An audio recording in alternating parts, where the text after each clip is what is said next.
Parece que o Sonic está fora da corrida. Que pena, que triste.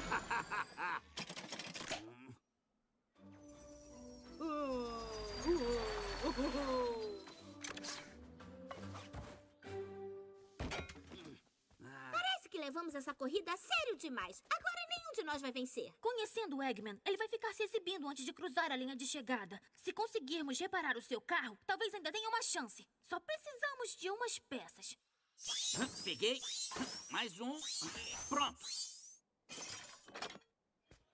E o Eggman já dá outra volta da vitória antecipada. E por que não dá? Essa já está no papo mesmo. Não é mera justiça poética e potencial.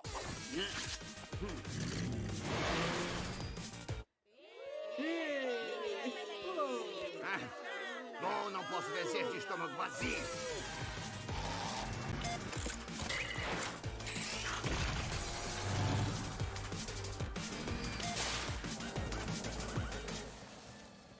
Um arbusto ambulante.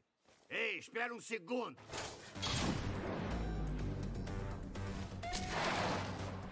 Parece que o vencedor não é uma barbada, afinal. Ou talvez seja, depende do que sabe de estrutura narrativa.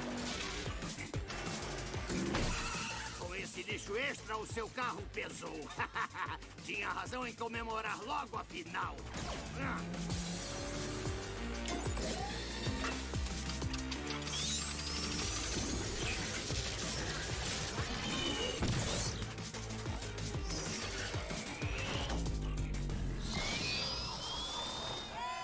Sonic Dance! Sonic Dance! Sonic Dance! Uhul! Obrigado, fãs e participantes. Foi a melhor corrida que eu vi em toda a minha vida.